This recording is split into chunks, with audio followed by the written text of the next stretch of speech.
Bonsoir Laïs. Bonsoir Demba.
Emmanuel Desfourneaux, merci beaucoup.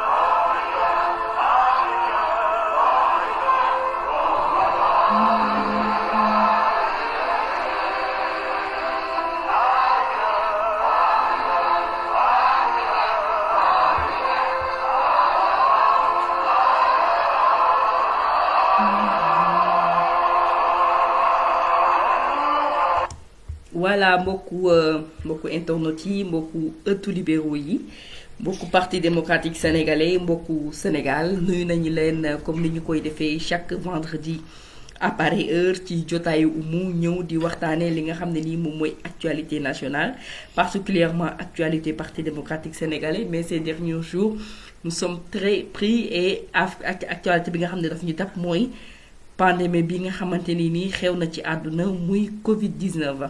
donc maa ngi nuyu le président Abdoulaye Wade di ko sargal di ko ñaanal yàlla yokk taxawaayam yàlla bàyyi ko suñu kanam di nuyu aussi notre frère le candidat Karim Meïssa Wade qui est en exil forcé depuis des années muy injustice bu nga xam ne nii mu ngi koy dund ñu koy ñaanal yàlla dooleel ko yàlla may ko kàttan mu gën a mën a yokk dund bi nga xamante ni nii may ko kàttan bu mu dundee injustice bi nga xam ne nii mu ngi koy dund depuis des années.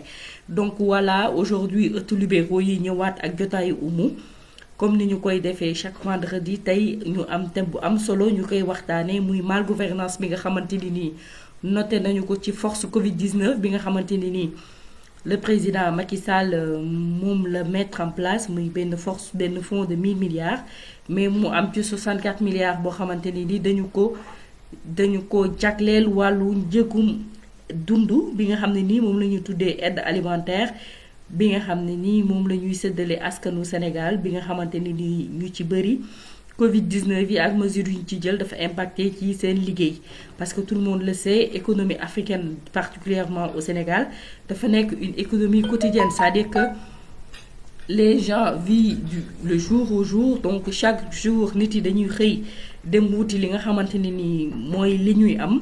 Donc ñu gis marché yu bëri instant bi nii arrêté nañu leen lu mel ni marché Buntu Pikine, lu mel ni marché Sandiniéry bi nekk fi ñuy jaay fruits, marché yu bëri daal au niveau de Dakar ñu jël décision arrêté leen.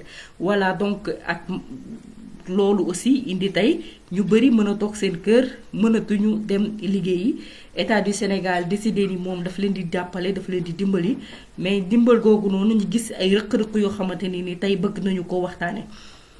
Au-delà de ça ñu gis ci tamit problème bi bu mu jógee, problème Covid-19 bi bu mu jógee teg président Macky Sall dafa am lu nga xamante ni nii wax na ko, muy ne dafay ñaan à ce que ñu annuler la dette africaine. Donc dinañ ci ñëw aujourd'hui ak nos invités, nos deux invités qui sont le président Lamine Ba ak le docteur Seck. Donc tey docteur Seck de Paris mu co-liveur de tous les jours nga xamante ni chaque jour chaque vendredi ñooy bokk li nga xamante ni mooy waxtaan yi ñuy def ci ëttu libéraux yi. Donc voilà, mu am loo xam ne nii balaa ñuy jublu ci waxtaan wi muy ce qu'on appelle les gestes barrières yi nga xam ne nii Organisation mondiale de la santé, État du Sénégal plus précisément génn ak État du Sénégal ñu ngi koy wax askan wi ci ñu di moytu li nga xamante ne nii moom mooy tasaare feebar bi. Mooy profité ci occasion bi di jaale ñi nga xamante ni nii ñàkk nañ seen bakkan ci feebar bi di Covid-19 ci àdduna bi, particulièrement au Sénégal. Malheureusement aujourd'hui am nañu un 3e décès, ñu di ko ñaanal yàlla na ko yàlla xare àjjana, yàlla na fi yem, yàlla na fi feebar bi yem, et surtout ñi nga xamante ni nii ak bakkan niñ ci ñàkk aussi yàlla na ci yem. Voilà, donc may rappeler geste barrière yi nga xam ne nii moom la autorité sénégalaise yi demandé à ce que ñu di ko def, mooy d'abord raxas sa loxo carrément, di raxas sa loxo chaque une heure de temps, raxas leen seen loxo yi. Ak chaque fois ci jotaay dama koy wax, nous les femmes veillons à ce que les enfants ñuy raxas seen loxo yi bu baax, parce que xale yi c'est compliqué, c'est très compliqué téye leen ci biir kër yi, mais au cas où bu fekkee génn nañu bu ñu ñëwee nañ leen raxas seeni loxo. Voilà, carrément. Su ngeen ko mënul ak gel hydraulique au cas où bu fekkee da ngeen a génn et que saabu ak ndox nekkul à votre portée. Au-delà de raxas loxo yi tamit ñu moytu génn te defoo ci biti dara, wala bu fekkee ni tamit mënoo bañ a génn carrément, li ngay dox urgent na nga def masque. Aussi na nga jéem a s'orienter nit ñi de 1 mètre ou bien 1,50 m. Ak aussi booy t-shirt di nga jël mouchoir, wala booy sëqat soo ko mënul nga sëqat ci sa coude. Donc je pense que geste yooyu noonu docteur yëpp d'accord nañu ni dina bokk ci li nga xamante ni nii dina tax feebar bi gën a propagation bi gën a wàññeeku. Voilà, donc c'est ça. Donc nous rappelons que ñun, le Parti démocratique sénégalais, depuis le 5 mars, je pense que nous sommes le seul parti boo xam ne nii dafa def communiqué mu arrêté activité politique yi mu doon def yépp daf ko arrêté ngir mën a wàññi propagation feebar bi. Donc wàññi dagg suñuy réunion, dagg suñuy activité, suñu responsable yi amul kenn ku ci voyager di génn ci loo xam ne nii mission parti bi la. Gis nañu député Woré Sarr bi mu waree dem Assemblée africaine aussi demul. Donc loolu yépp muy geste yoo xamante ni nii Parti démocratique sénégalais daf koy digal ay militants wam, di ko digal sénégalais yi pour que feebar bi bañ a gën a law. Donc voilà, suñu candidat aussi le président Karim Meïssa Wade, gis nañu soutien bi mu def à l'endroit du corps médical, di leen soutenir, di leen ñaanal, vraiment di leen féliciter encore une fois le corps médical sénégalais, parce que nous avons remarqué que vraiment am nañu guéri yu bari am nañu on est à plus de 150 guéris et ça vraiment félicitations. Donc c'est à nous maintenant population ñu mën leen a jàppale ci li nga xamante ni nii moom mooy seen liggéey.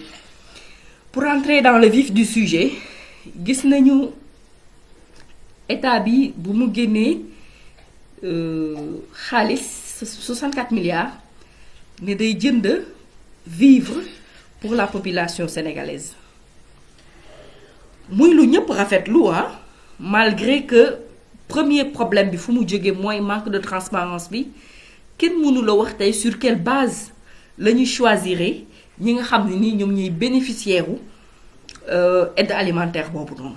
On ne sait pas. Le président Macky Sall a dit qu'il va soutenir, qu'il va aider 1 million de ménages sur l'étendue du territoire. Maintenant le ministre Mansour Faye mi nga xamante ne nii moom la ñu dénk wàllu social et trucs communautaires moom mu ne dafa jënd ay vivres mu toog ci l'invité de Maïmouna Ndour Faye mu ne j'ai lancé un appel d'offres contrairement à ce qu'il a dit aujourd'hui parce que tey daf ni deful appel d'offres mais dafa doon laajte prix yi alors que si Maïmouna Ndour Faye à cette TV dafa toog foofu ne dafa lancer appel d'offres. Donc appel d'offres boobu noonu déjà c'est problématique parce que moi je ne peux pas comprendre aujourd'hui yow état ngay ñëw di jënd ceeb pour 1 million de ménages maintenant des ñoom fa la ñuy jëndee ceeb ñi nga xam ne par exemple amuñu joxoo leen aide léegi ñooñu war nañu tu juges que ñoom am nañu xaalis am nañu les moyens pour pouvoir s'acheter leur propre riz. Maintenant toi tu vas acheter tout le stock de riz bi nekk ci port ak ci magasin te yow xamoo feebar bi kañ lay jeex parce que tous les jours cas yi ñu ngi gën a bëri cas yi tous les jours dañuy gën a bëri yaa ngi noté ay cas communautaire donc xamoo donc crise bi kañ lay jeex mais au lieu d'aller acheter du riz je sais pas moi que chez un fournisseur parce que xanaa bateau léegi warut a def 2 mois ci yoon bi nga indi ceeb mais ceeb bi si des nga bàyyi ko ñi nga xamante ni nii joxe loon aide déjà sa ni nga jëndee ceeb bi leerul li nga xamante ni nii ñoom nga distribuer leerul nga wax ni 6 milliards nga dépensé ci transport gis nañu Abdou Karim Fofana nee na moom 3 milliards la et puis lui-même le ministre Mansour Faye revient nous dire c'est 25 milliards c'est 27 milliards donc il y a benn cacophonie bu doy waar boo xam ne noté nañ ko ci li nga xamante ne nii moom mooy wàllu jënd transport produits alimentaires yi c'est pas clair du tout. Maintenant aujourd'hui li nga xamante ne nii moom la ñu noté mooy Diop Sy bi nga xamante ne nii député à l'Assemblée nationale nga xam ne il a violé le règlement de l'Assemblée nationale. Il a aussi violé le code électoral bu ñu fàtte ni Aïda Mbodj révoqué nañ ko fi pour cumul de fonctions. Donc aujourd'hui lan la ñuy xaar ci kaawu Diop Sy à plus forte raison nag ñu jox ko moom société bi nga xamante ni sax depuis 2019 dafa nekk en cessation de paiement donc cessation de paiement yegg na ba ci liquidation des biens. Nous avons vu que les gens ont partagé la décision de justice. Donc aujourd'hui sa société n'était même pas éligible bokkul sax ci société yi nga xam ni dañ leen a war a sax tànn ci appel d'offre parce que boo xoolee article 43 bu code des marchés publics daf ko wax société bu nekk ci liquidation des biens c'est-à-dire société bu demee ba yegg ci liquidation des biens mooy c'est une société morte et que le juge a décidé que société bi mënatul jóg et puisque léegi société bi mënatul jóg donc li ñu koy def mooy lenn jël bien yam yi mu amoon ñi jaay ko pour mën a fay les créanciers donc cette société là ne peut pas être éligible ci appel d'offre quoi que ce soit Malheureusement, nous avons vu ce qui s'est passé, gagné na marché transport. Et puis, moi, rappelez mais les gens, c'est état d'urgence lañ nekk. État d'urgence dans un pays mooy tey jii les gens pouvaient réquisitionner camion transporteurs yi par la force jël ceeb bi jël de carburant dem déposer ko fa mu war a yegg. Mais plus grave, parce que quand on dit c'est-à-dire les régions du sud, Ziguinchor, Kolda, Sédhiou, au niveau de l'est, Tambacounda et autres, mais nous avons bateau à l'Aline Sitoé Diatta. Pourquoi ne pas prendre le riz def ko ci bateau bi mu yegg port bu yeggee Ziguinchor camion yi taxaw jël ko mën ko acheminer au niveau de la population à l'intérieur du pays. Même les transporteurs ñëw nañu ne la ñun dañu la koy jox gratuitement mais yow nga ni rek foog nga fay. Nous avons vu Moustapha Cissé Lo wax na ko tey nee na transporteur boo xamante ni mu ngi jaayee ceeb 275 parce que ceeb 275 kilo 275 boobu mais loolu lay jar chez le détaillant le riz non parfumé là dans nos boutiques chez le boutiquier détaillant mais ceeb bi loolu lay jar 275 300 léegi le grossiste moom tamit en même temps mu di ko jaay état bi la même chose. Je pense qu'il y a des non-dits. Il y a une volonté grave de vouloir enrichir certaines personnes. Je pense qu'aujourd'hui, les partis politiques, la société civile,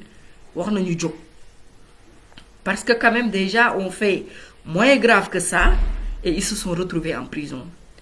Karim Wade, guide un franc bi. Mais Karim Wade mu enrichir de façon illicite. Et malgré tout ça, il a été condamné. Donc aujourd'hui, les gens devraient se lever parce que ces trucs de malgouvernance, mënatuñu ko bàyyi muy jàll. Surtout en cette période où les Sénégalais sont fatigués, où les Sénégalais sont stressés. Amoo yow lenn looy xalaat lu dul mooy que tu essaies de t'enrichir à leur dos. Et la responsabilité du président Macky Sall est engagée sur cette question. Est très engagée sur cette question parce que bon fateni amatul premier ministre. Donc sa responsabilité est engagée directement. Voilà. Donc c'était juste pour camper le débat du côté malgouvernance, mais aussi côté li nga xamanteni ni moy l'annulation de la dette publique. Parce que buñu fateni Macky Sall opposition ak société civile dañ ko yag wax ni li ngay lebé xaliss ëpp na. D'ailleurs, en 2019, vi passé rek FMI def na rapport ne que Macky Sall sa dette bi dafa bari, il faut nga xol nokoy wañi. Tu ne peux plus continuer de t'endetter pour pouvoir financer tes projets. Donc aujourd'hui, le problème Covid-19 bi da fi nek, muy demander une annulation et j'ai vu que le président de la République française Emmanuel Macron aussi di ko soutenir ci question boobu. Je rappelle que Sénégal du France rek moo koy lebal xaalis. La Banque mondiale est indépendante de la France, FMI indépendante de la France, BO Banque africaine de développement. Donc toutes ces institutions financières là aujourd'hui dañu indépendantes ci état français. Donc comment moom peut-être que trésor public xaalis bi nga xam ne peut-être trésor public français lay jógee ñoom ñi ñu koy labal xëj na peut-être xaalis boobu Emmanuel Macron mën na si prononcé wu. Mais sinon les autres annulation bi dina difficile. Mais je pense que avec on va en parler avec le président Lamine Ba de la section communale de Nioro du RIP. Il est le secrétaire national chargé des infrastructures, porte-parole adjoint du président du secrétaire général national, membre du comité directeur, et il est aussi le président de la FNCL. Je pense qu'on va le contacter pour qu'on puisse discuter de la question.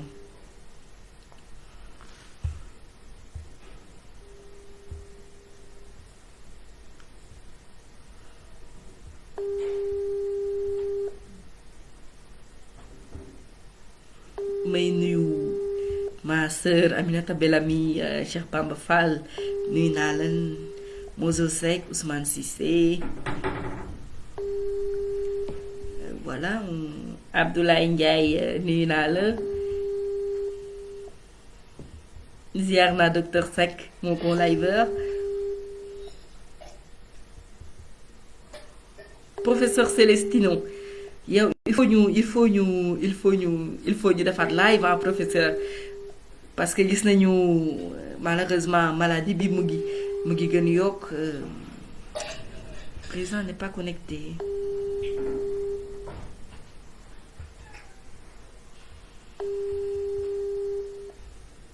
Voilà, Lamine Ba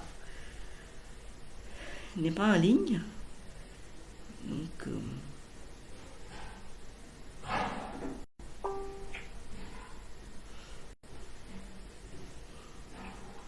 voilà. Et je pense que aussi, leneen li nga xamante ne nii état war na ko def muy des tests massifs. Aujourd'hui, pourquoi tests yi juste ñu koy defee au niveau des structures sanitaires? Alors qu'on pouvait former des jeunes qui passent dans les maisons et tester les gens Covid-19. Parce que propagation virus bi gaaw na gis nañu propagation bi nu mu gaawee donc war nañu mën a def des tests massifs. Parce que hier, quand on a fait 427 tests, nous avons vu que nous avons eu 21 cas. Et nous l'avons dit ici avec le professeur Célestino ci benn live, et que le Sénégal devrait massifier tests yi ñuy def. Et même le président Mamadou Lamine Bara Dolly Mbacké ñu ngi lay ziar l'avait dit à l'Assemblée nationale que dañu war a yokk li nga xam ne nii moom mooy test yu ñuy defal nit ñi, mais aussi li nga xamante ne nii moom mooy bañ a politiser aide yi.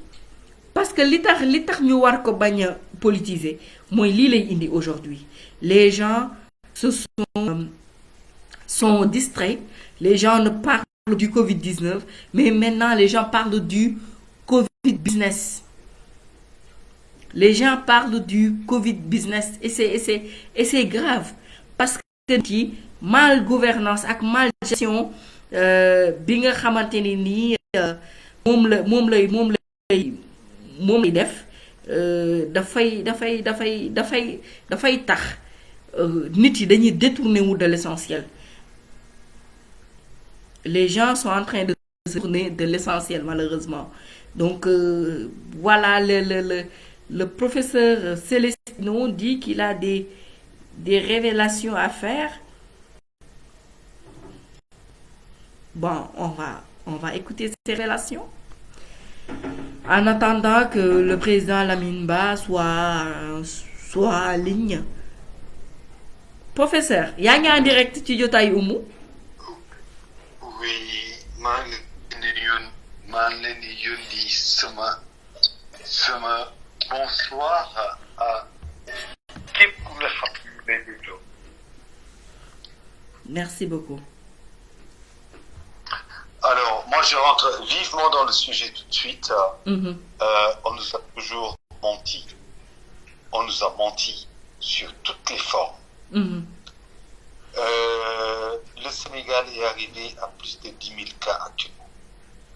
10 000 cas. Oui, nous sommes à plus de 10 000 cas parce que quand j'avais tracé la courbe, ils ne savent pas comment gérer ça. Ils gèrent le mensonge. La deuxième révélation de ce soir, c'est que l'Inde a commencé à tester systématiquement sa population.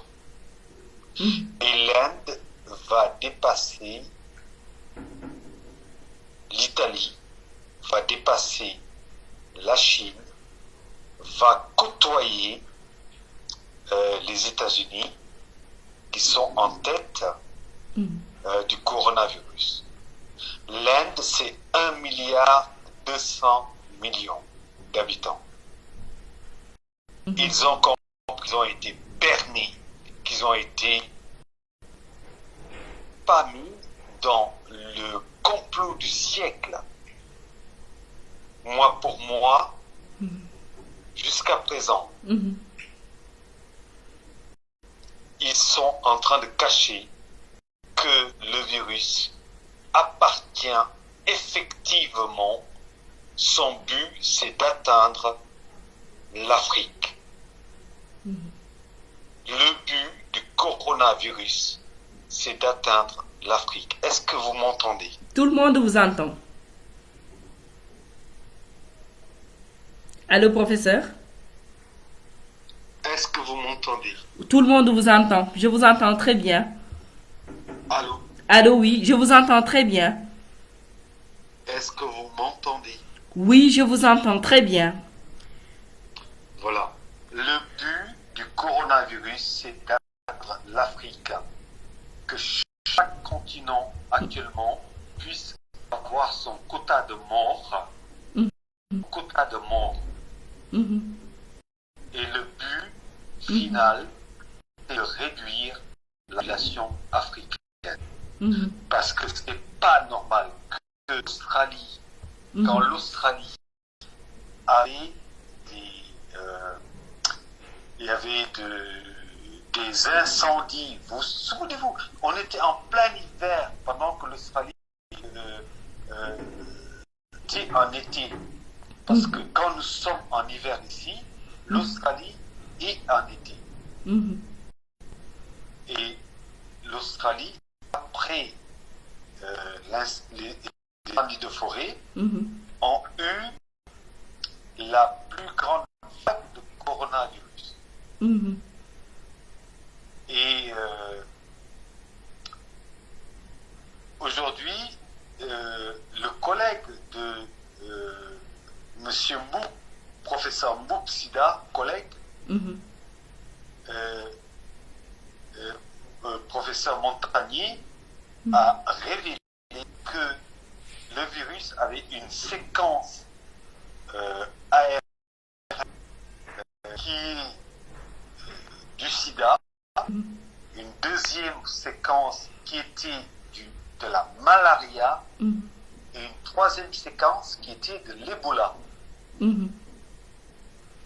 Pour faire un coronavirus comme ça, avec toutes ces séquences ARN de ces virus-là, on ne peut que le faire en laboratoire.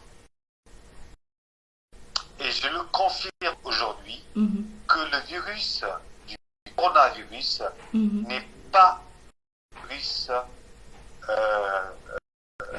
naturel.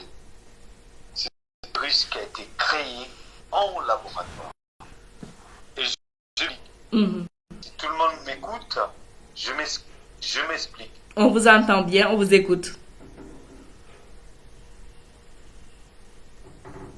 Est-ce qu'on m'écoute? Oui, oui, on vous écoute. On vous écoute, professeur. Est-ce qu'on m'écoute? Oui, on vous écoute, professeur. Je n'ai pas de retour. On vous écoute. Nous, on vous entend. Oui, on vous entend bien, professeur. On vous entend. Je vous entends. Allô? C'est un qui en guillemets entre la Chine et les États-Unis. Aujourd'hui, c'est confirmé qu'il y a plus de morts de Noirs aux États-Unis que de Blancs. Et dans le Pacifique, dans l'ouest du Pacifique, donc Californie, etc., ils oublient Rhode Island. Baba Haïdara l'a confirmé aussi.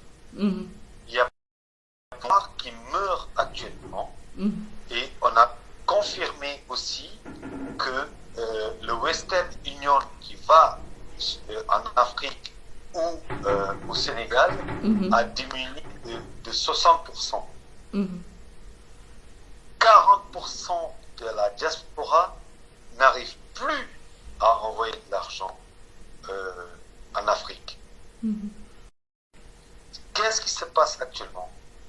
C'est que ce virus va faire le maximum de mutations et son but final, c'est le continent africain, parce que le continent africain est la dernière ressource de la planète Terre et ils ont besoin de la planète, pour ne pas dire de l'Afrique, pour pouvoir survivre.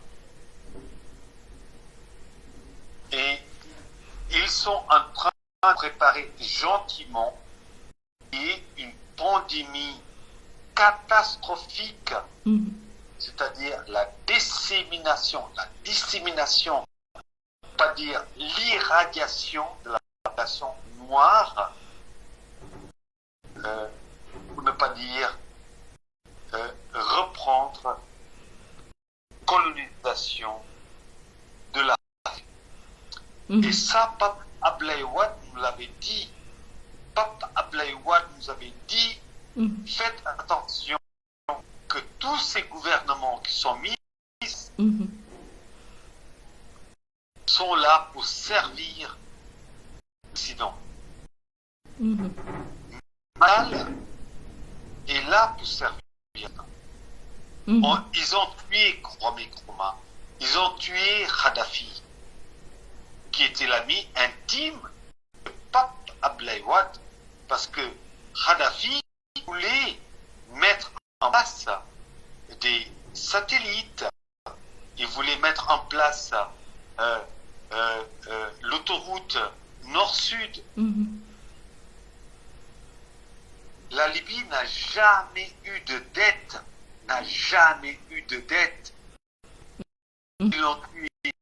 Ils l'ont tué parce qu'il était un panafricain. Et aujourd'hui, ce virus vient me confirmer une chose, que en 2025, nous aussi, on avait le droit d'être 1 milliard d'habitants en Afrique. Il fallait absolument stopper cette population mondiale, parce que 1 milliard d'Africains, ça veut dire 1 milliard de jeunes africains qui peuvent maîtriser la technologie, la nanotechnologie, la biotechnologie, la biodiversité, et être demain le leader de demain de la planète Terre.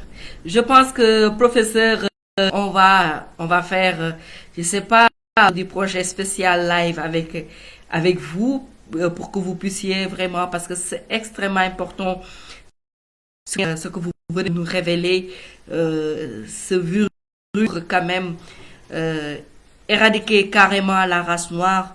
Je pense que ça mérite. C'est-à-dire toujours, parce que eux, la dernière ressource mondiale sur Terre se trouve en Afrique. Ils ont besoin de cette ressource-là, c'est-à-dire minière, manger, boire, l'eau et tout ça. Ça se trouve en Afrique parce que leur terre est contaminée. N'oubliez pas que hier, on avait tout ce qui était colorant, tout ce qui était, comment on appelle ça, synthétique, pesticides. Ils ont joué avec ça. Aujourd'hui, ils se rendent compte que si on veut vivre encore sur cette planète Terre, on a besoin du bio. La diversité se trouve bien chez nous en Afrique. En Afrique, oui. Maintenant, comment ils vont faire cela? Nous sommes en 3e guerre mondiale. Nous sommes en 3e guerre mondiale. Mais en 3e guerre mondiale, on ne va pas détruire, on ne va pas bombarder, on va éliminer la population. Dommage. Merci beaucoup, professeur. Souvenez-vous que ces vaccinations qu'on avait données pour le cancer du col de l'utérus. C'était pour wàññi suñu ñurukaayu jigéen ñi. Et on m'avait pas cru. Et aujourd'hui, le cancer du col de l'utérus est 3 fois, 4 fois, 5 fois plus que d'habitude. Et pourtant, vous avez fait le vaccin. Quand le chat est là, la souris devient la reine, pour ne pas dire le roi. Quand vous éliminez des virus qui sont codus, qui sont dominants, les souches récessives deviennent dominantes.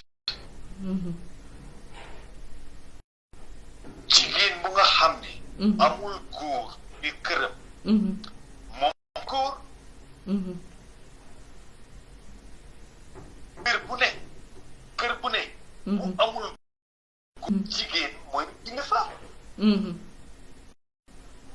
Donc c'est ça la philosophie aujourd'hui qu'on veut nous imposer, commencer à nous imposer les gourdes.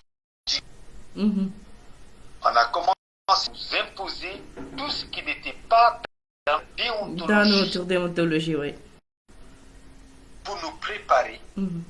Aujourd'hui, ils ont eu des millions de morts. Pour ne pas dire que demain, vous les Africains, nous, on a eu des nos morts. Alors, assumez. Voilà. Mandama Ragal, demain. Ce qu'on est en train de dire là, ce n'est que la pointe de l'iceberg. Parce que la vraie pandémie arrive actuellement en Afrique. Salam. Merci beaucoup, professeur. Merci pour ces révélations. Je pense qu'on aura le de faire avec professeur Celestino ben live spécial ñu gën a mën a waxtaanee li nga xamante ne ni dina ko fi. Donc on va essayer de contacter le président Lamine Ba.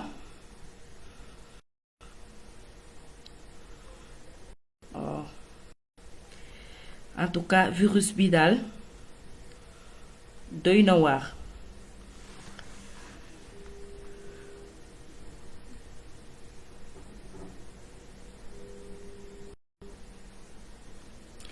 Bonsoir. Oui, allô?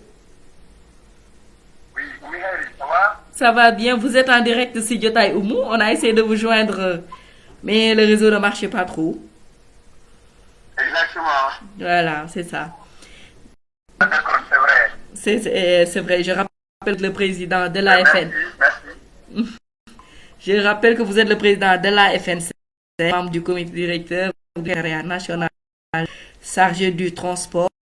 Et voilà, vous militez à Nioro.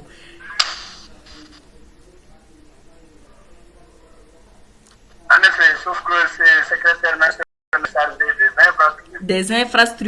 Oui, des infrastructures, et moi je dis du transport. Voilà, président, nous avons noté, voilà, nous avons gis nañu li nga xamantene ni mom mo xew Covid-19 bala bàyyi la nga nuyonté ak internautes yi ak flo nga xamantene ni ñu ngi ñi sétane.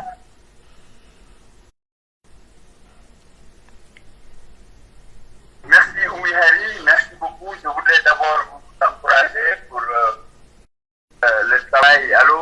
Oui, allô, ñu ngi lay dégg. Allô? Allô, oui, je vous entends.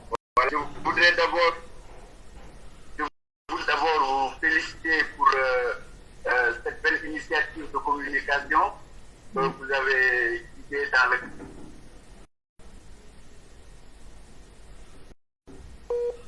le collaborateur. Ensuite, je vous encourage également à accompagner cette communication de prévention, ou dirais-je même prévention, pour aider les Sénégalais à mieux faire face à la propagation de tous les followers, merci d'ailleurs. Je remercie également les membres du Parti démocratique sénégalais et sympathisants. Merci beaucoup. Je vous en prie. Voilà donc gis nañu mesures yi nga xamante ne nii président Macky Sall jël na ko dans la prévention du Covid-19 muy état d'urgence muy loi d'habilitation tout ça Parti démocratique sénégalais accompagné ci mais dafa mel ni dañu dem ba ci biir ñu nemmeeku ci benn malgouvernance. En effet, il y a déjà beaucoup de problèmes qui sont notés dans la gouvernance du Covid-19. Il y a un problème avec les secteurs. Attendez une minute, vous pouvez rappeler une minute comme ça, je mets mon secteur. Voilà, on laisse une petite minute au président Lamine Ba pour que mu ñëw ci li nga xamante ni ni mu xool les techniques ci moom voilà donc gis nañ ni ñu ko waxee depuis le début ñu nekk ci prévention li nga xam ne nii mooy 19 bi muy xeex Covid-19 coronavirus bi pour que mu bañ a law ci biir askan wi mais am ay recommandations yoo xamante ne nii aussi defaloon nañ ko Macky Sall mooy surtout les tests massifs yi mooy na jàkk askan wi sur l'étendue du territoire national comme ça cela nous permettra ñu mën a xam feebar bi actuellement fan la nekk ñan ñoo ko yor parce que macha allah gis nañu suñu médecins yi xarañ nañ trop parce que depuis feebar bi nekk fii quand même ils ont réussi à ce que ñu guérir beaucoup de patients yi nga xam ne nii amee Covid-19 parce que ni ñu gis feebar bi mel fa États-Unis mel fa Italie mel ko France nañu ci yàlla musal ñun bu ñëwee ci Afrique dinañu am ay problèmes parce que ñun Afrique déjà on n'a pas des structures de santé yi nga xamante ne nii tey dinañu permettre ñu mën a gérer la maladie on amuñu assez d'hôpitaux amuñu assez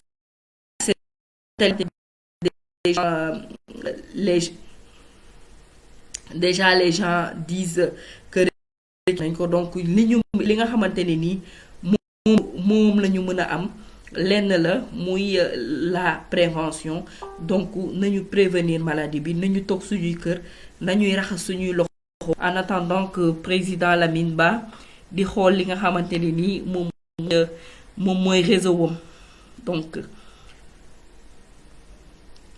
voilà may nuyu toute l'équipe des réseaux sociaux may lii dafa bokk ci programme voilà Lamine Ba il est là allô oui. Excusez-moi, donc j'avais un problème avec l'extérieur et puis le réseau n'était pas bon. Oui, c'est ça. ñu ngi lay déglu.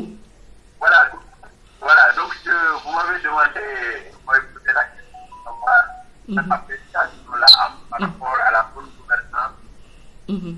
Surtout qu'il y a des scandales qu'on peut dire.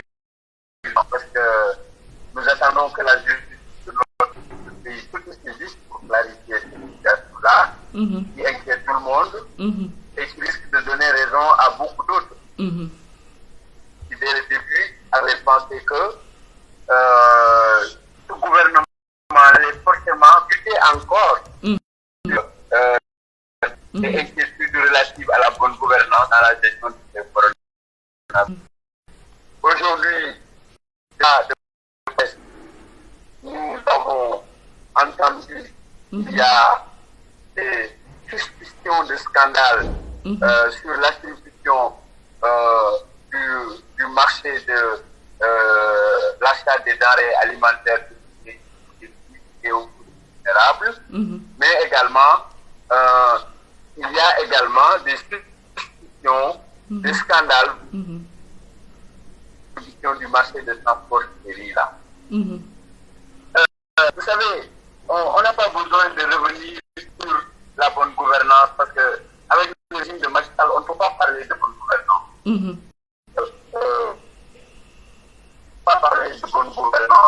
La bonne gouvernance, je pense que nous tous nous le savons, nous la revendiquons, mais nous avons, le Sénégal a connu terme de bonne gouvernance, lutte pour la bonne gouvernance. Mais il faut constater l'arrivée de Macky Sall au pouvoir au Sénégal n'a pas véritablement conforté les acquis et l'histoire acquise au cours de l'histoire par rapport à la gestion, la bonne gouvernance des gestions de ce pays.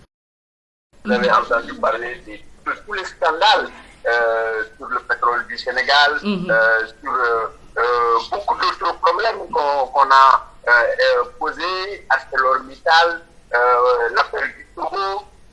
Donc, il y a un gouvernement de scandale. De scandale, on ne peut pas parler de bonne gouvernance par rapport à cela. Mais si nous analysons ce qui se passe aujourd'hui, c'est-à-dire pour être très concret, les faits. Les faits, c'est quoi? Il y a des suspicions de corruption, de violation des règles déontologiques et règles légales par rapport à la gestion des marchés et à la justice du pays, de société civile, et de clarifier ces affaires-là. Parce que nous ne sommes pas dans un État qui marche normalement. Parce que si on était dans un État qui marche normalement, dans un État de pouvoir, les ministres auraient une autre posture, auraient dû nous donner une autre posture que la posture qu'ils ont adoptée. Si nous prenons l'exemple du ministre Mansour Faye, qui nous dit que, pour donner le riz, d'abord, il a souligné dans son propos que qu'il y avait un appel d'offres. Oui. Aujourd'hui, on nous dit qu'il y a une consultation restreinte qui est appesantie sur les critères de disponibilité de produits, etc. Mais, Mouhel, ne serait-ce que ça, les Sénégalais aujourd'hui est édifiés que nous sommes dirigés par des gens qui n'ont aucune vision économique. Aucune. Qui n'ont aucune vision de développement. Est-ce que l'État, dans de telles situations, avait besoin d'aller acheter du riz, donner le marché à quelqu'un, pour ensuite transporter ce riz dans les provinces du Sénégal? Non. Dans toutes les communes du Sénégal, il y a des grands commerçants qui vendent du riz. Du riz, oui. Si vous évaluez la dotation par commune, vous ne direz pas que dans ces communes-là, il n'y a pas 2 ou 3 commerçants de riz capables de fournir aux nécessités de place, ce qui permettrait à d'être mieux organisé, peut-être en distribuant des préfectures pour permettre aux gens d'aller prendre cette dotation-là. Parce que donner 100 kilos de riz à une personne, qui en a besoin peut-être tout un mois, n'a aucune obligation de pouvoir lui donner ces 100 kilos de riz-là. De riz-là, oui. Vous comprenez? Est-ce que cela aurait également permis? Cela aurait également permis à l'État, si il nous parle d'économiser 2 milliards de prix, économiser également à l'État tout ce qui touche au transport. Parce que si aujourd'hui l'État va sortir les camions de l'armée pour aller déposer, l'État aurait pu s'appuyer sur les commerçants locaux et aller faire bénéficier de toute la chaîne en riz de ces dividendes-là. L'argent allait rester dans ce pays. L'État aurait même pu faire comme il l'a fait avec ses bons impayés. L'État aurait pu aujourd'hui s'appuyer avec le système de bons que les préfectures ou les comités de gestion locales auraient donné aux nécessiteurs et aller tranquillement auprès des commerçants locaux faire ces riz-là sans limiter. Mais on n'est pas dans une rationalisée, on est dans une logique de maquiller des pratiques. Interpelle la conscience collective parce que ces pratiques ont été dénoncées de par le passé. Ces pratiques sont aujourd'hui aux antipodes de la bonne gouvernance, et de l'état du droit et de ce qui concourt à construire. Donc, nous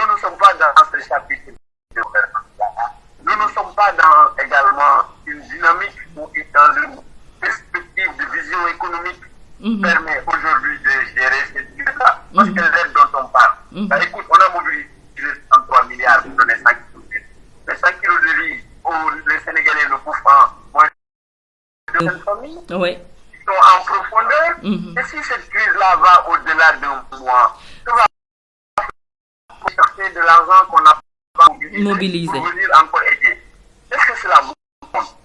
Cela montre au moins que l'État, au-delà du couvre-feu, qui consiste à nous confiner dans nos maisons, au-delà des mesures qu'on nous donne, lavez-vous les mains, mettez-vous du geste à la main, l'État n'a pas d'autre solution. Ils n'en ont pas. Ils n'en ont L'État n'a pas. pas d'autre solution. Maintenant, la grande inquiétude des Sénégalais, aujourd'hui, c'est ok, c'est pas grave, on peut s'enfermer chez nous, mais jusqu'à quand? Oui. Jusqu'à quand? Les mesures qui sont prises risquent d'être appliquées. Parce que prenez les mesures concernant les loyers. Je vous dis qu'il y a une décision du président allant dans le sens de faire reporter les échéances de loyer. Mais un Sénégalais qui peine à payer chaque mois son loyer, vous lui faites porter 2 à 3 mois de loyer. Des loyers. Va-t-il pouvoir s'en sortir? Non. Non, il ne peut pas.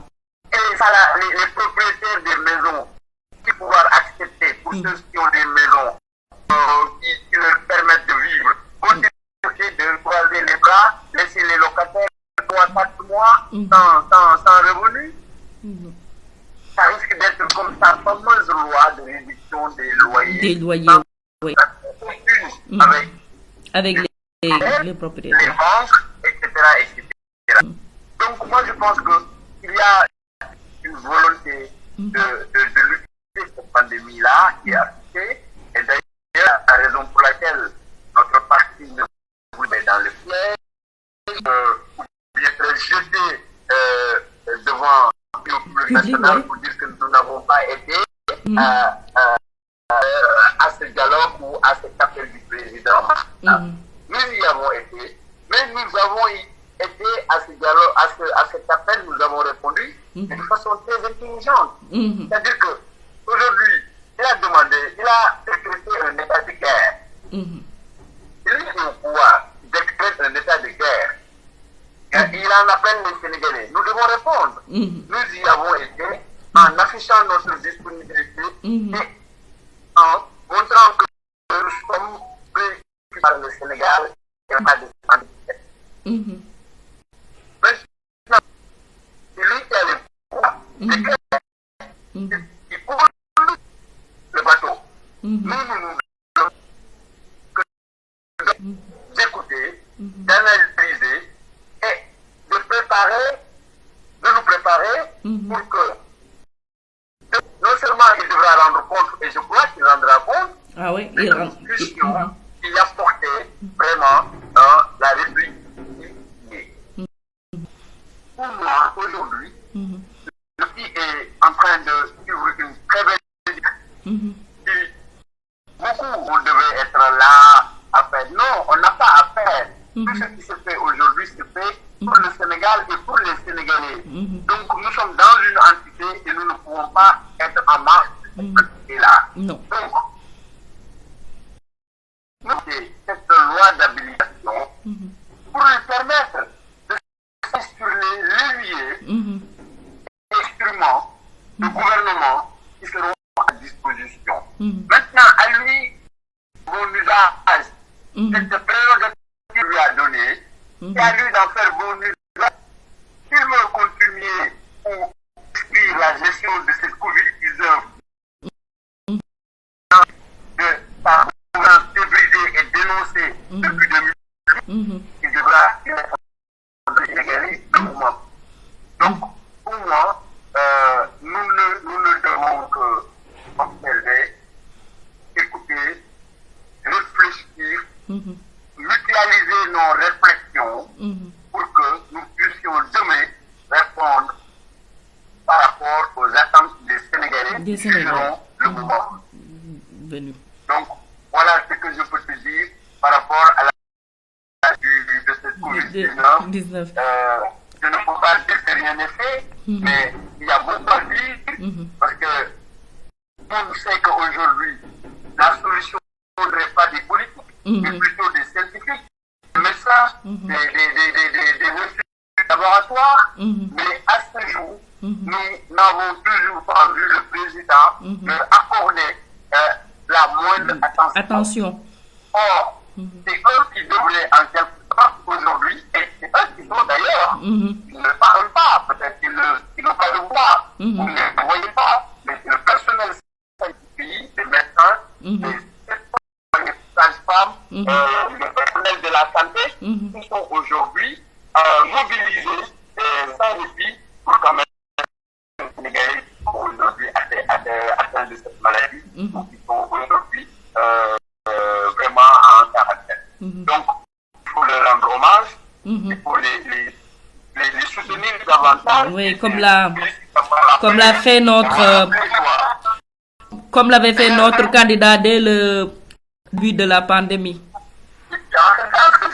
C'est de l'avoir rappelé dans ton rapport. Donc, Karim a juste, parce que dans tous les pays, on leur a rendu pour leur bravoure, leur disponibilité et leur désintéressement en toutes circonstances, pour même aider leur pays à faire face à cette pandémie-là. Mais vous voyez qu'on ne leur a pas donné, en quelque sorte, nécessaire. Et on ne leur a pas donné également, on ne leur a pas mis au devant de ce combat-là. Donc, c'est une situation importante par rapport à la bonne conscience qu'on devrait avoir de la gestion de cette crise. Et c'est là où les solutions peuvent trouver. Autrement dit, porter une appréciation pour l'instant sur la gestion de la crise me paraît être une tâche plus ou moins subjective pour la bonne et simple raison que nous sommes en période de guerre. Et comme nous sommes en période de guerre, nous ne pouvons qu'apprécier étape par étape à la route que le gouvernement déroule. Nous constatons c'est que malgré les mesures, il y a une progression de la propagation. Aujourd'hui, au Sénégal, on est presque à plus de 200 cas. C'est vrai qu'il y a des pays mais en réalité, il est encore là. Oui, elle est là. C'est ça. Merci beaucoup, président Lamine. Je pense que loolu leer na ci ne nii moom mooy gestion Covid-19 bi ak position bi nga xam ne nii moom la ci parti démocratique sénégalais. Mais aussi ci biir crise bi. ñu remarqué président Macky Sall mu wax benn wax ay waxu nouvel ordre mondial, en plus muy demander l'annulation de la dette. Nous avons vu que le Sénégal est traité et tout le monde se pose la question maintenant boobu noonu nga xamante ni nii leboon na ko dugal avant ce que sax muy demander à ce que xaalis boobu ñëw annuler ko.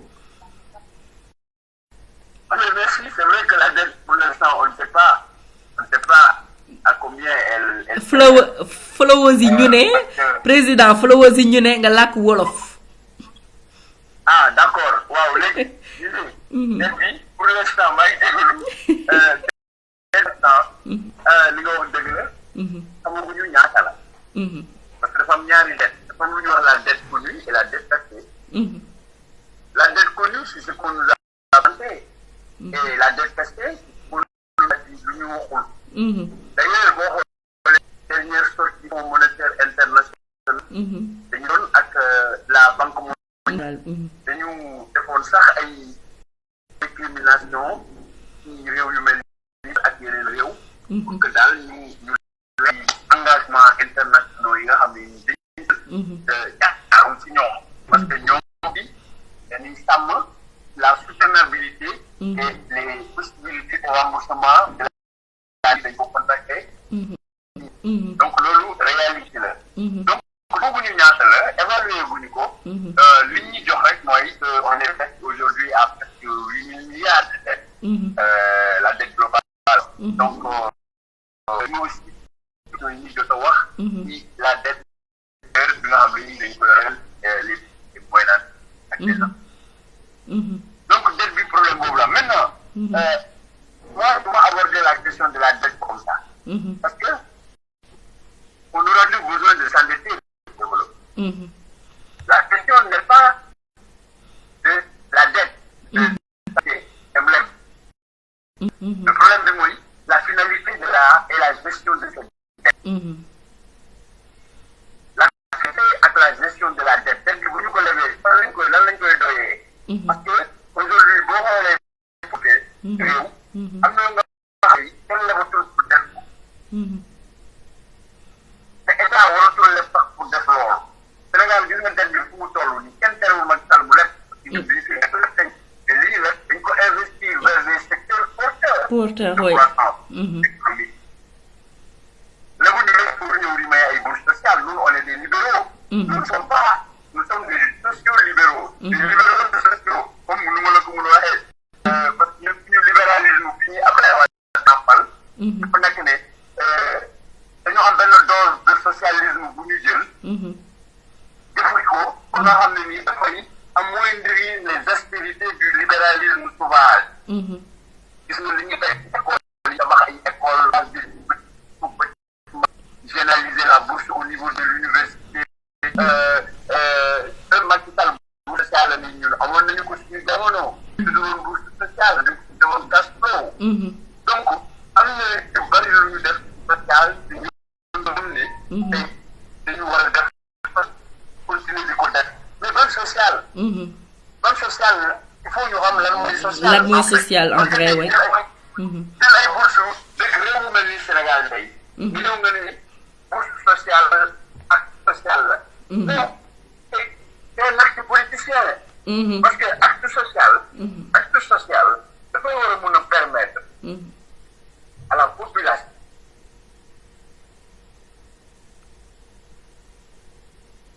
allô oui allô oui waaw dafa xawoon dagg tuuti mais là maa ngi lay dégg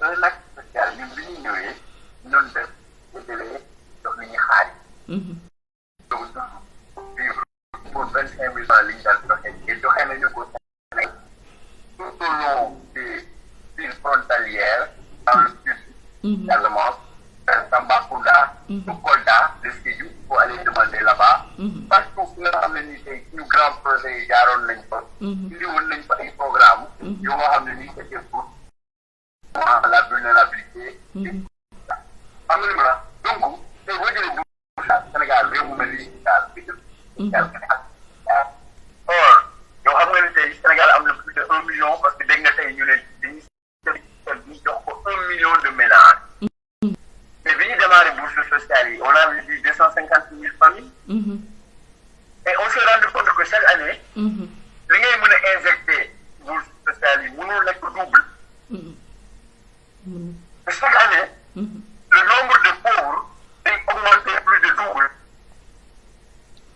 donc loolu c'est de l'argent que tu jettes par la fenêtre oui or tu aurais pu utiliser cet argent pour aller faire des programmes de financement qui vont créer de l'emploi au niveau des villages et au niveau des zones rurales. Accompagner les populations dans l'agrobusiness, dans la petite et moyenne entreprise, des histoires d'entreprise familiale. C'est ça une vision économique. C'est une sociale. Mais une vision n'est pas créer une forme de dépendance entre eux et les citoyens. Est-ce qu'on comprend le En fait, on peut discuter des projets de Macky Sall. Donc, la dette, pour revenir à la dette, la dette, nous l'avons pour donner de la des projets qui ont sur le projet. Nous financer en fonction des mécanismes de financement et un PSI. Donc, Alice, vous nous donnez et ce n'est pas des financiers. Une vision, un projet et nous réaliser ensemble. Bien que tout n'est pas parfait, il peut y avoir des erreurs, mais dans l'esprit, c'est indiscutable.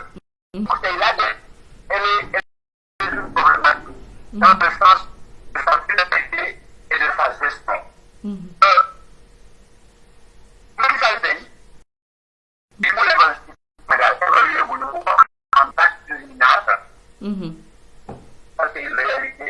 La deuxième chose, on contre la demande de d'effacer la dette. Et ce qui ne va pas exclure également que demain, ñoom ñu nekk qui répondent et qui établissent les responsabilités par rapport à cet argent-là qui a été la dette. Le Sénégal jot la. lu mu utiliser la. Donc demain, on va nous rendre compte de comment cet argent a été utilisé. A été utilisé. Bien que nag ñu may ñu ko wala ñu ñàkk ñu ko may. Maintenant, mun nañ dugg ci débat.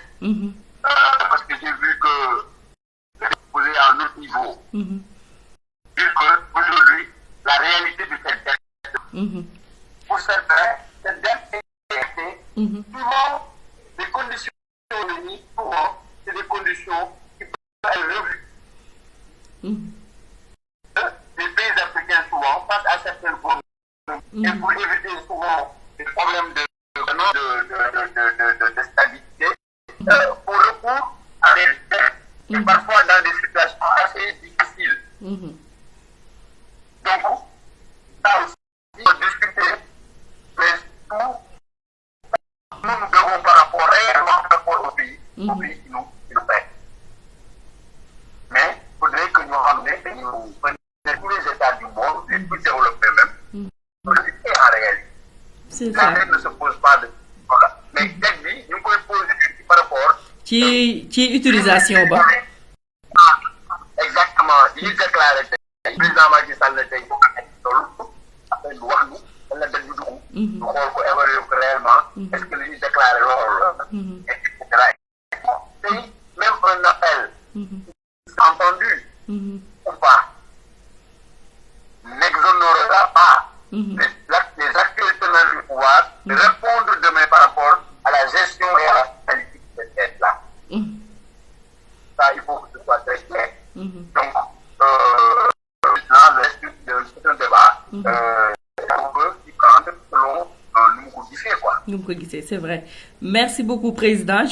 leeral nga internautes yi ak flows yi lu bari li nga xamante ne nii c'est des questions que l'on se posait par rapport à la gouvernance du force Covid-19 mais surtout par rapport ak dette bi nga xamante ni Macky Sall mu ngi demander annulation alors que on ne sait même pas, on ne connaît pas encore trop le montant de la dette et aussi surtout rappeler les phares yi nga xam ne nii au temps du régime libéral daan noonu nañu leb pour di koy développer.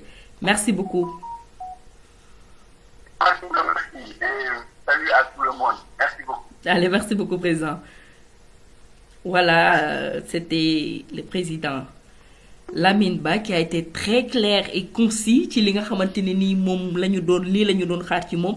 Je rappelle qu'il est le président des cadres de la FNC, la Fédération des cadres libéraux. Il est aussi le secrétaire membre du secrétaire national, membre du comité directeur et secrétaire général de la commune du Nioro du Rip.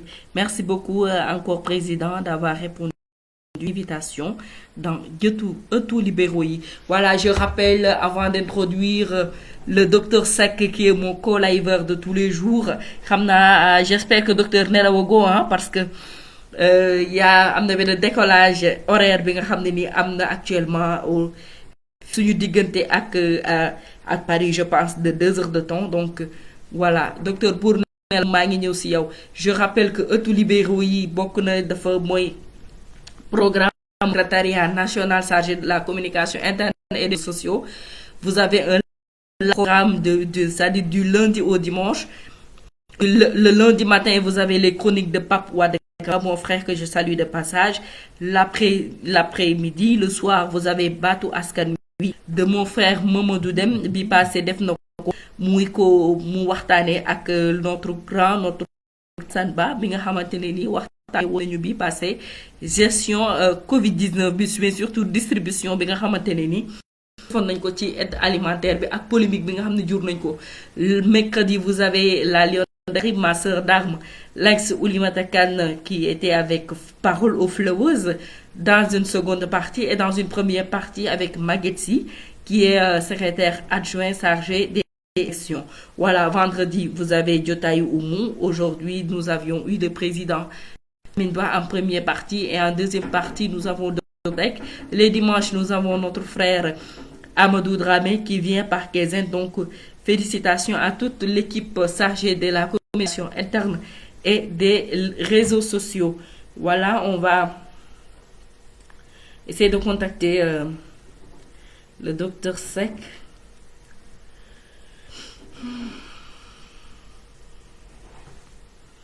maa ngi ziar Mam Fall ma sœur de Rufisque ziar naa la Aminata Bellamy naa leen.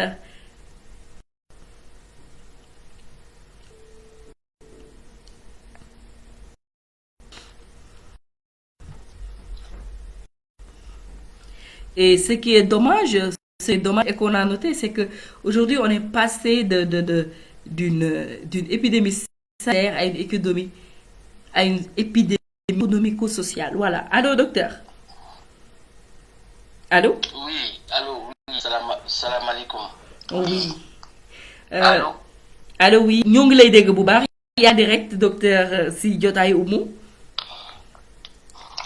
waaw salaamaaleykum soxna Oumou. maaleykum salaam. maa ngi lay nuyu ginnaaw ba ma la nuyoo di la jaajëfal ci invitation bi di remercier et puis di nuyu toute l'équipe ëttu libéraux yi di commencé nuyoo bi rek di ko jëmale. Voilà docteur nga may 5 secondes.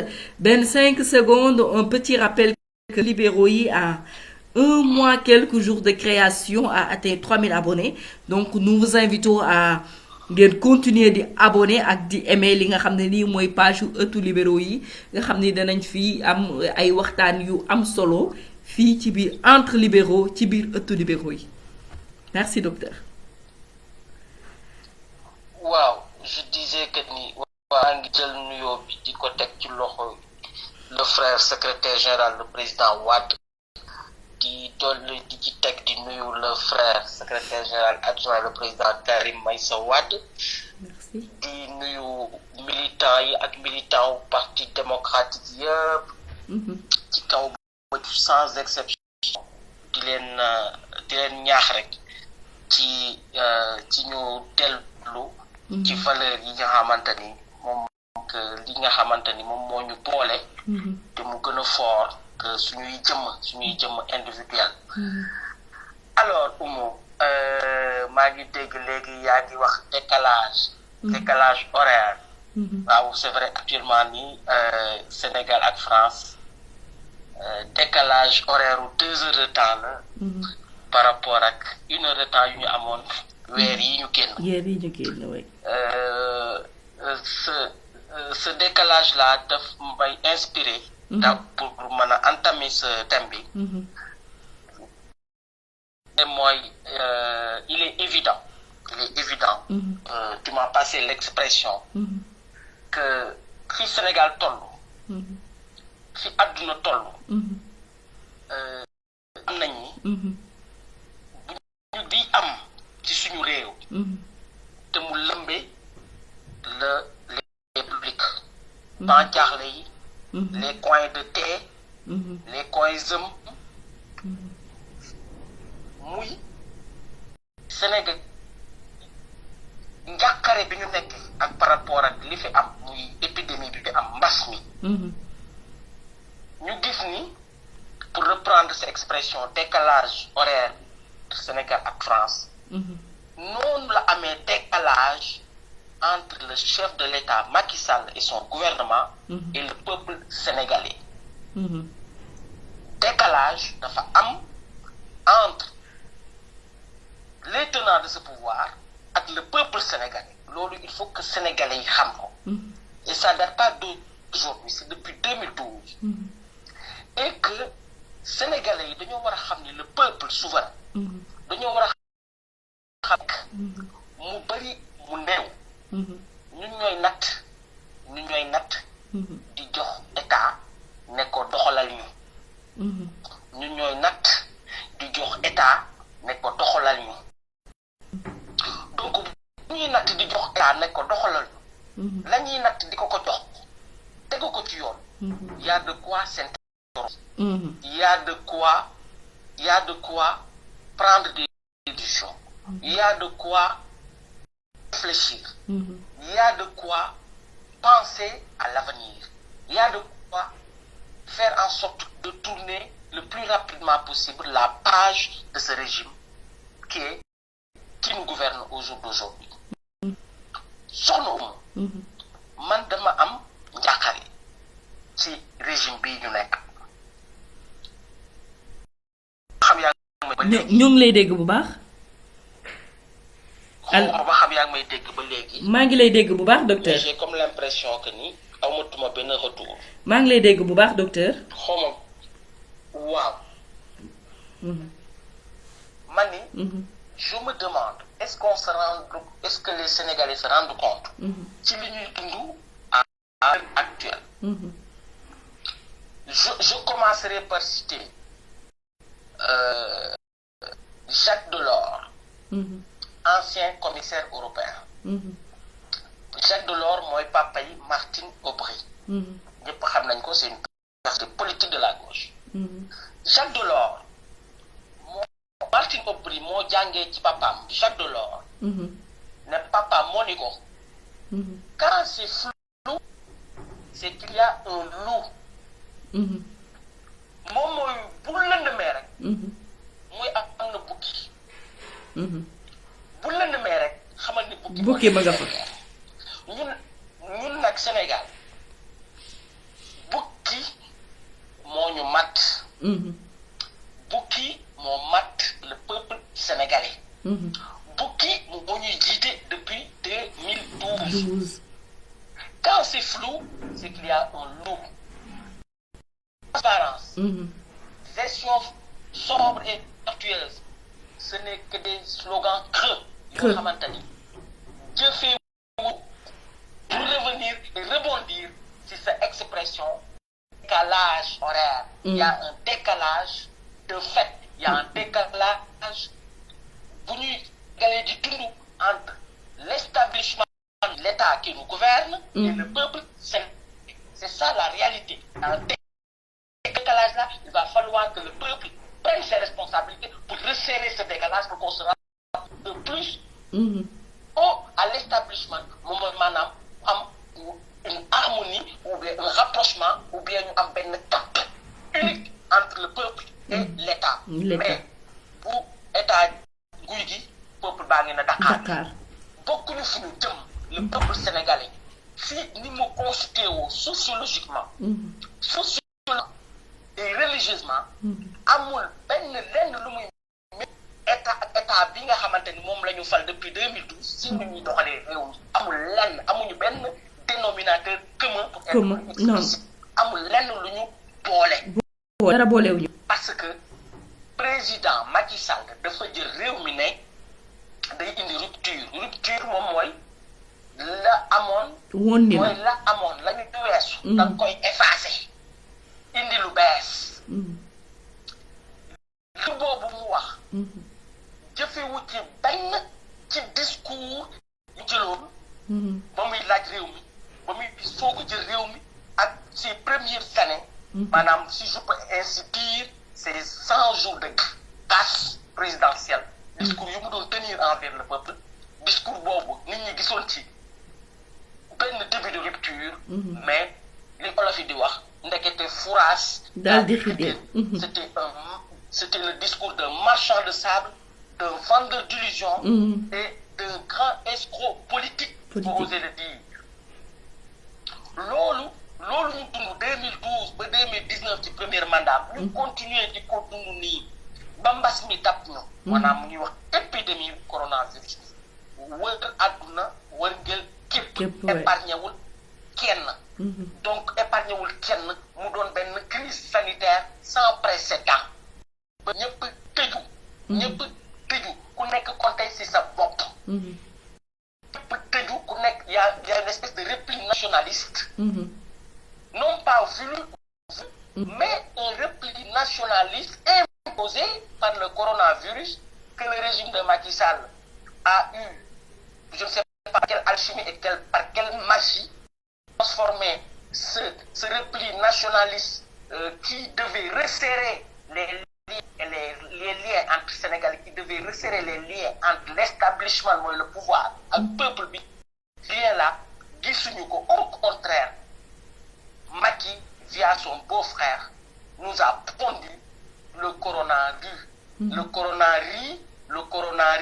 le coronavirus moom mooy scandale bi nga xamante ni qui viennent se rajouter à la crise sanitaire bi nga xamante ni on est dans une psychose générale ñëpp a jaaxle ñëpp a tiit on sait de quoi demain sera fait au jour d'aujourd'hui à l'entame de cette guerre en faux général quelqu'un qui se déclare général et que tous les gens de tous bords viennent à l'appel de l'unité qu'il a viennent lui donner les moyens de sa politique rapidement en lui donnant une loi d'habilitation di jox ko sur la table comme si nag moom moo démb jëloon na frère am ci pétrole bi barki démb ñu gisati fi nu mu tudd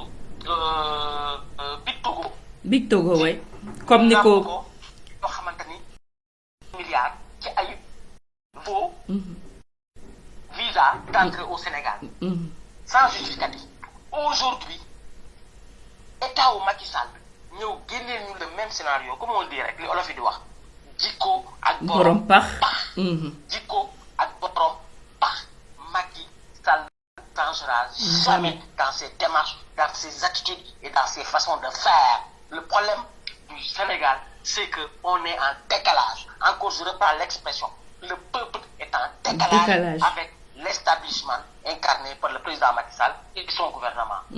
Soxla gouvernance la ñu wax gouvernance Macky ne woon gestion sobre et vertueuse. La patrie avant le parti. taxawee ci Aliou Sall wane na le contraire. ni mu taxawee ci Mansour Faye wane na le contraire. ni mu taxawee ci ñeneen ci dynastie Faye Sall bi wane na le contraire que ni Macky Sall li muy wax gëmu ko. Aujourd'hui bu ñu demee soxna Oumou bu ñu demee aujourd'hui ba Macky Sall nit ñi nekk ci tiis ak njàqare peuple sénégalais bi xamuñu lan mooy seen suba parce que feebar bi jombul kenn mën na dal ku ne à commencer par Macky Sall lui-même. Macky Sall d'abord dans sa gouvernance de la gestion de crise dafa lajj de bout en bout.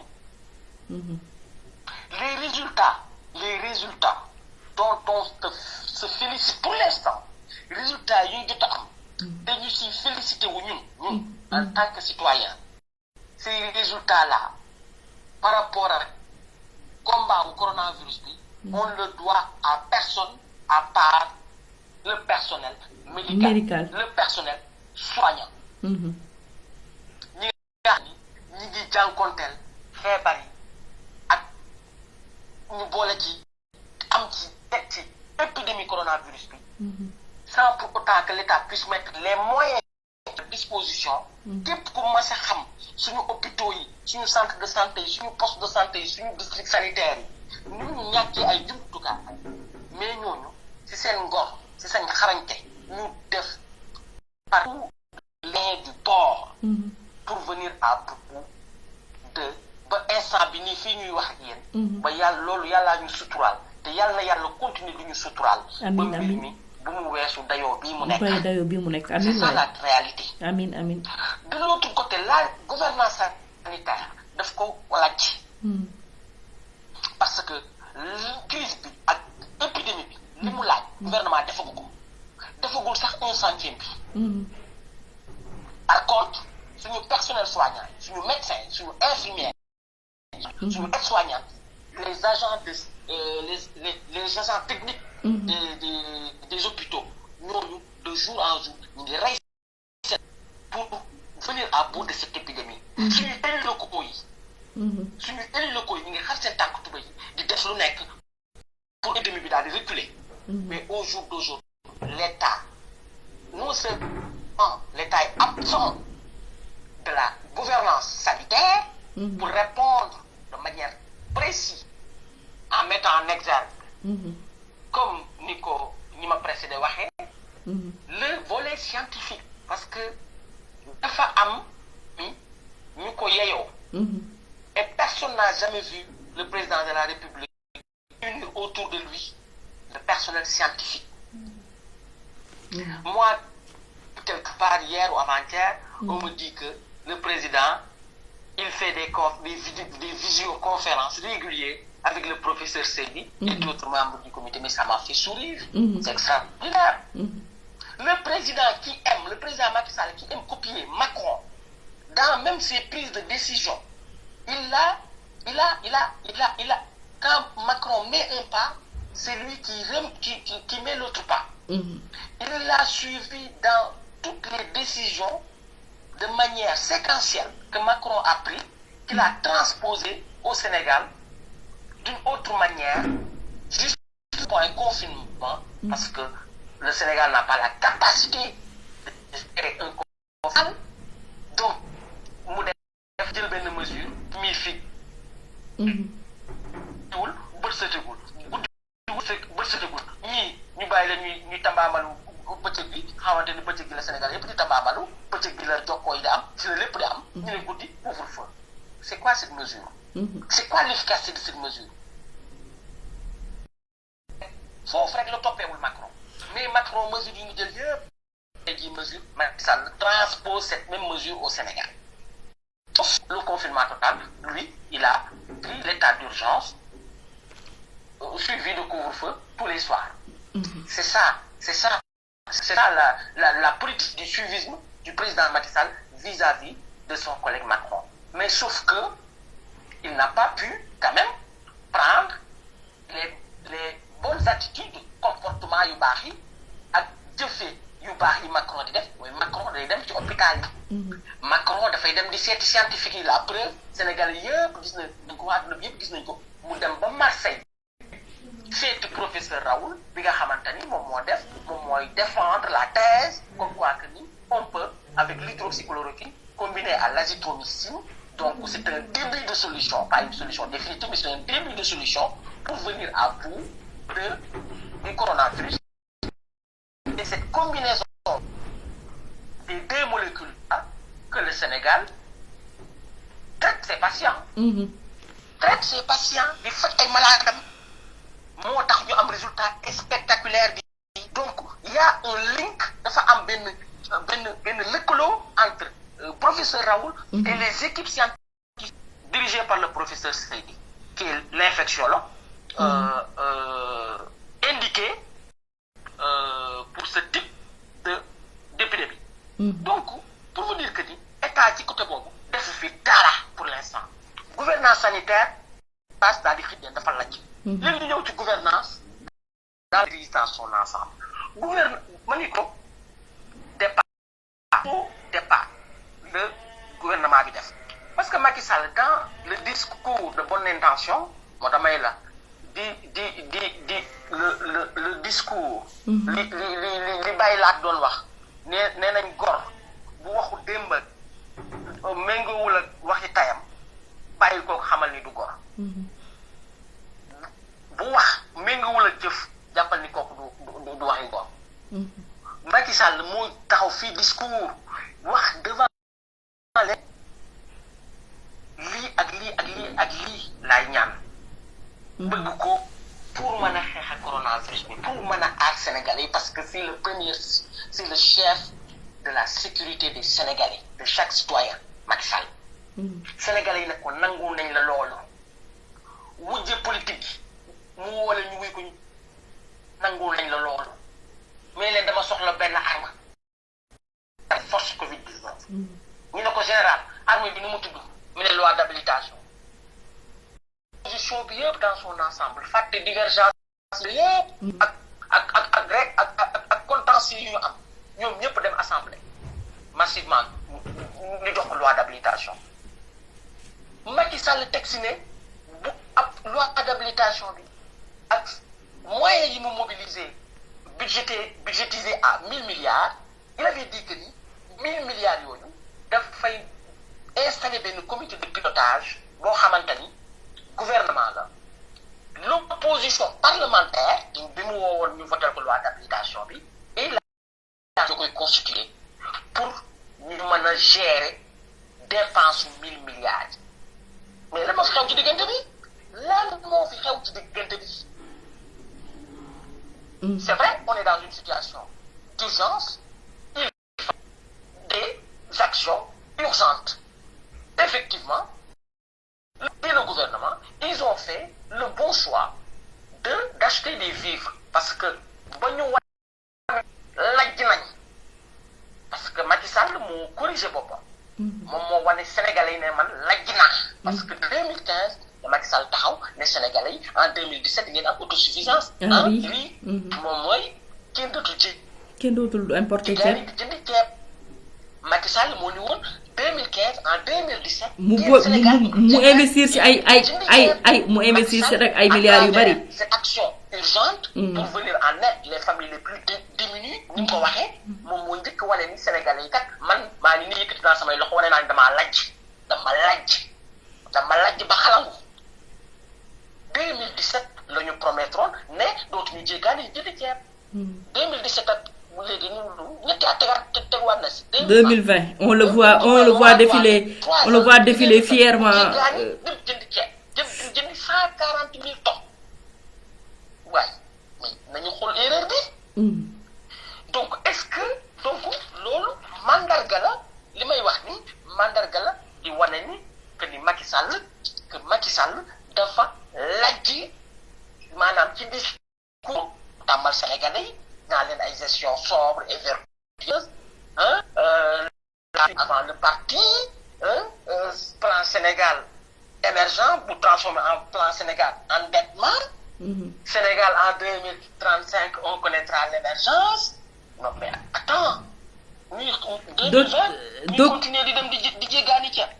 waaw docteur suñu mënee di gën a yomb ci àdduna bi di gën a accessible te ñu am ay terres yu dul jeex mais peut-être xajul ci live bi mais catastrophe ak jalgati yi am ci crise foncière au Sénégal. ñaata suuf yi nga xamante ni suñu baykat yi dañ ko soxla woon pour bay pour am autosuffisance alimentaire la ñu jël jox ay indien ñi ñu jox ay marocain ñi ñu jox ay yeneen nationalité mais ñaata hectares. Mais loolu peut-être l'histoire nous dira un jour.